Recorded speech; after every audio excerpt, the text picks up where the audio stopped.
What could we do about those times when the thing we're most anxious about is whether or not other people notice how anxious we are?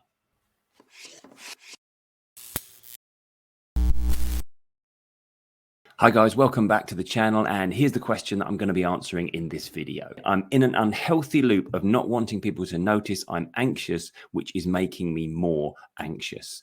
Okay, this is a feeling I'm very, very familiar with because I have my own history of social anxiety. And that was one of the things that really perpetuated and exacerbated my social anxiety, was this idea that when I was in a social situation with a group of people, the thing everyone was focusing on was noticing how anxious I was feeling.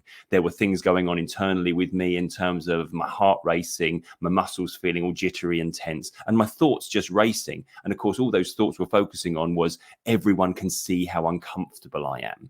Now, there's a couple of reasons here why we don't actually have to feel anxious about that.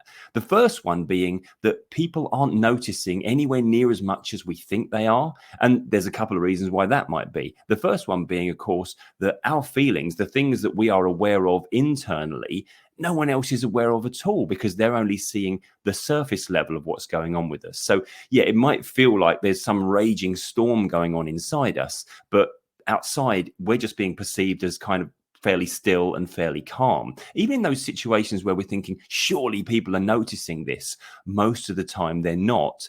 And the other reason why we know they're not is because they're more concerned with how they're being perceived and whether they're coming across well or not. Even those people in the group who seem like the most confident, the most outgoing, they're doing that because they want people to like them. So what's happening effectively is their focus is still on how they're being received rather than how they're judging others. So that's the first reason why we don't have to be quite so concerned about how anxious we might be being perceived as being, because people are really not concerned about what's going on with us and they're not noticing half of it anyway. The second reason why we don't have to feel anxious about how anxious we're being perceived is the thing that ultimately I needed to learn to get past my social anxiety. And that was that it really doesn't matter what other people think of us.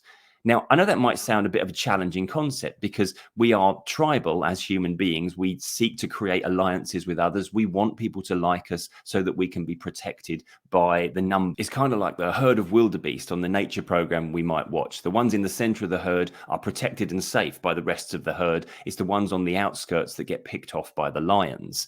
But we learned this at a very early stage in our life. We learned this when we were in a school environment, when we were younger, where social acceptance was actually the most important thing in our lives. This is kind of why we do things like smoke and drink, things we know are bad for our health at that time, because social acceptance is more important than keeping good health. We'll literally do something where it says on the packet of cigarettes, this thing's going to kill you, by the way, just to fit in with others. This was important at the time because we had a small group of people that we were interacting with, maybe 20 or 30 people in our class at school, maybe 100 people in our year at school.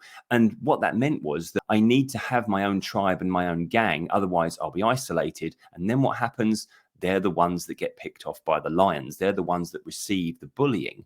A lot of my social anxiety was driven by bullying around a certain time in my school. But the good news here is that when we come away from that environment, when we leave school effectively, our best strategies for happiness, if you like, isn't just to fit in and be one of the crowd. Our better strategies are more likely to be, hey, let's stand out. I want to get that promotion. I want to get that job. I want to win that client. And as a result, we probably need to be a little bit more noticeable. This need to be accepted by the people in the group that you're currently in at this time, whatever social situation you're in, that simply comes from old learnings, old survival strategies, old strategies for happiness that your mind developed to deal with that very limiting microcosm that you had when you were going through your educational period. As we grow, as we get older, as we become adults, it matters a lot less what other people think of us. Yeah, you know what? We want people to like us. We want people to approve of us. I get that totally, but it's no longer life or death. If the person in front of us isn't the sort of person that we're going to gel with or get on with, then guess what? There's another 8 billion people available to us. And the simple fact is, no matter how hard you try, you can't keep everyone happy. Not everyone on the planet is going to approve of you, but that also means not everyone on the planet is going to disapprove of you. We don't actually need to feel anxious about how anxious we might be being perceived to be, because what other people think of us is a lot less important than it used to be. I hope you got something from this video, and if you did, here's another video you might want to check out.